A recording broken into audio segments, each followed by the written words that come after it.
Bismillahirrahmanirrahim. Thank you, Dr. Abdurrahman Hendek and Mr. Rosman Hadisaputra for assisting me in this presentation. Assalamualaikum warahmatullahi wabarakatuh. Alhamdulillah Rabbil Alamin, adada khalqih, wa ridha nafsih, wa zinata arshih, wa midada kalimatih. Wassalatu wassalamu ala rasulillah, wa ala alihi wa sahbihi, wa mawalah, amma ba'd. Alhamdulillah, finally, in this very interesting occasional, I can present my paper on the second International Seminar on Empowering Islamic Education of 2022, held by Islamic Education Program, Academy of Islamic Studies, University of Malaya, Malaysia. And today I would like to present my article entitled The Role of Islamic Education Institution on Social Activities in the Future, a lesson from Indonesian Pesantrens. With me, Dr. Ashraf ibn Jamil as my supervisor, and Dr. Muhammad Azin bin Muhammad Adnan, and also Mr. Nur Bakri bin Abdul Hamid. Okay, this presentation consists from 5 contents: background, research questions, research methods, findings, and also conclusion.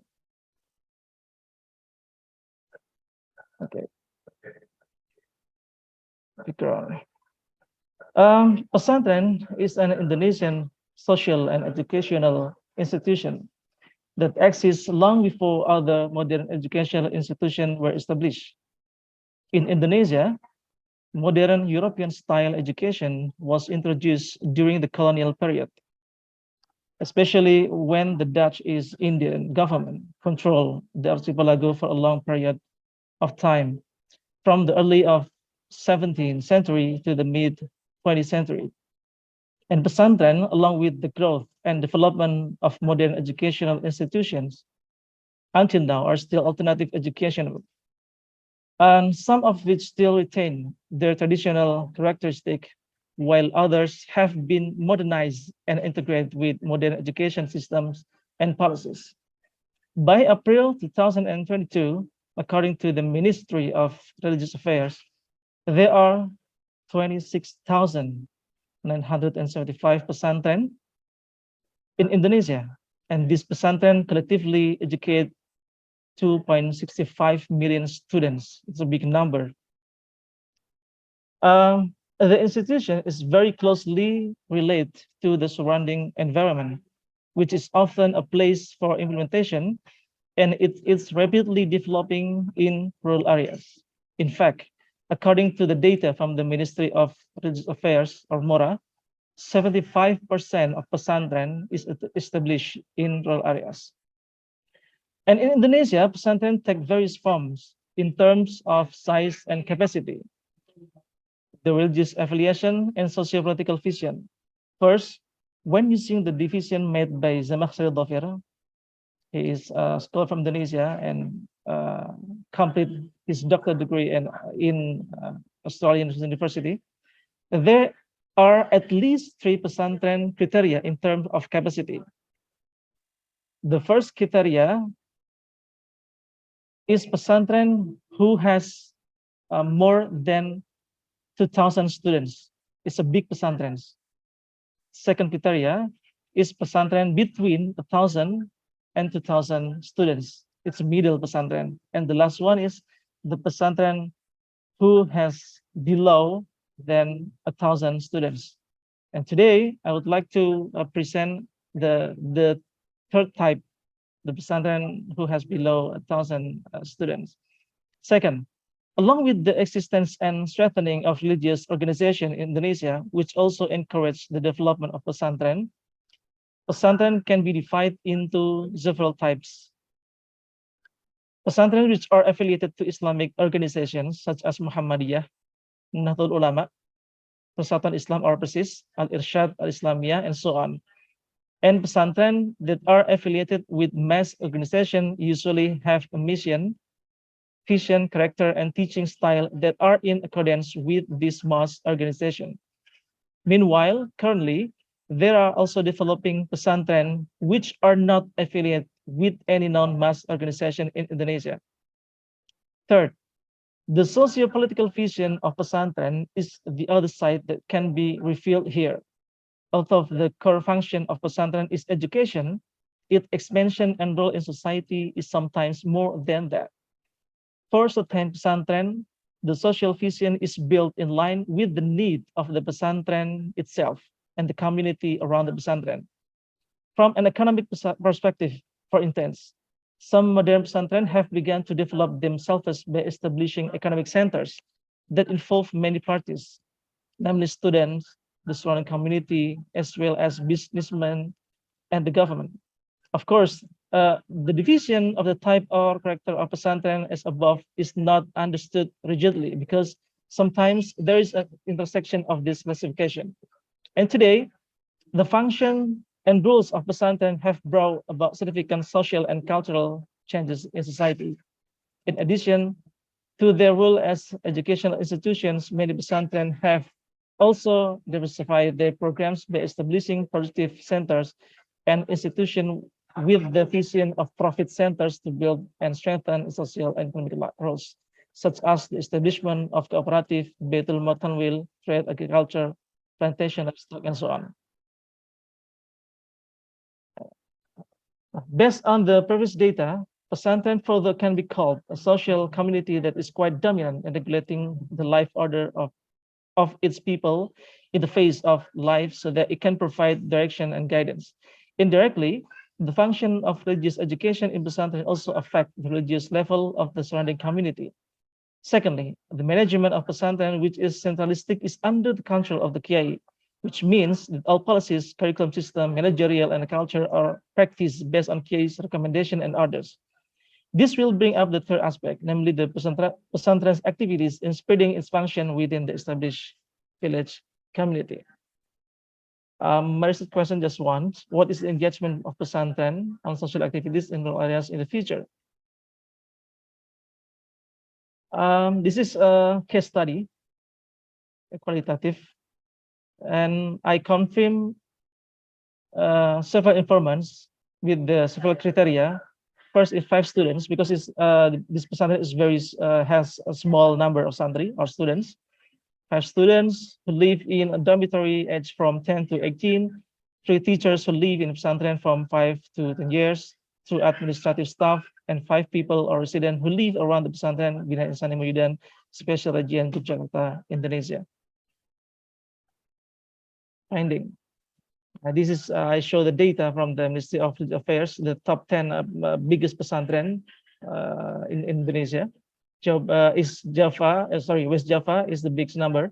It have 1,343 pesantren, and Special Region Yogyakarta just only has 319 number of pesantren. This is the picture of Pondok Pesantren Terpadu Bina Insani. The brief story of Pesantren Bina Insani. I have interviewed one of the senior Ustad Professor Abdul Rahman. He is 45 years and have been teach in this Pesantren about 12 years. He said that the existence of this Pesantren was began from an institution of aid for orphans and poverty, or we call it in Indonesia Lembaga Penyantunan Anak Yatim Piatu dan Duafa Mustadafin, which intended for children and the poor who experience financial shortage. From initially only small institution at the initiative of a citizen who inherited his land, the institution changed to Pesantren and Bina Insani Orphanage. And the programs and developing.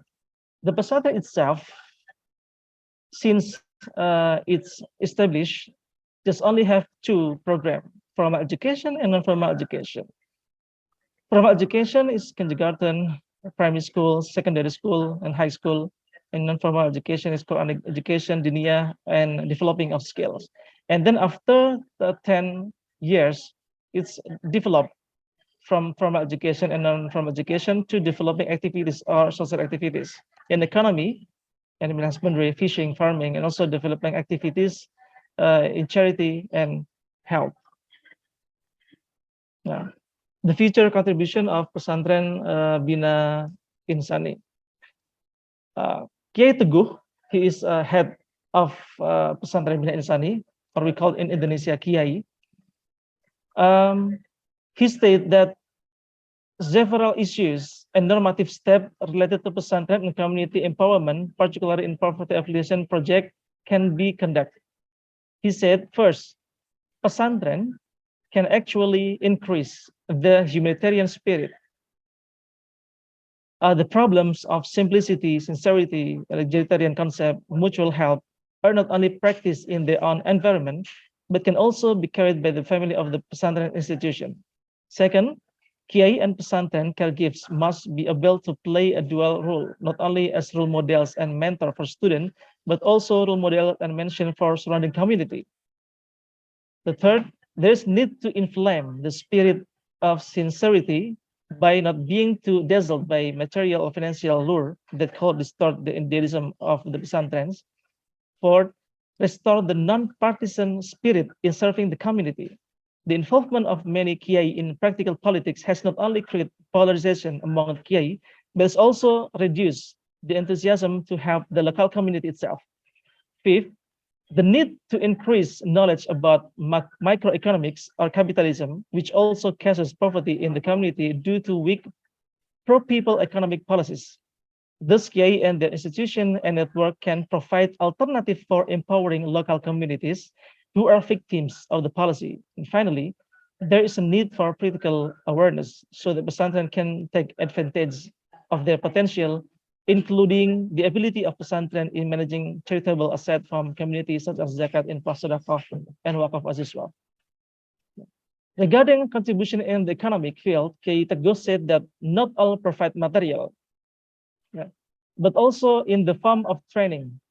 Some training to improve the economic level of the community includes training in making tembe, or handicraft, and the use of endowment of livestock owned by pesantren in urban activities, the result of which are distributed to the public, while related to the aspect of education, where the community is involved in Quranic education and education in the form of recitation, Kiai Teguh as headmaster create Madin or Madrasah Diniyah education. So, in the aspect of religious, Pesantren of Bina Insani has the weekly recitation, or we call by Sunday prayer or pengajian Ahad activity. Is one of the routine program it had been practiced by pesantren. This agenda is one of the activities formulated based on the mission of the pesantren, which was not only attended by residents around the cottage or the dormitory, but there were those who came from several other villages.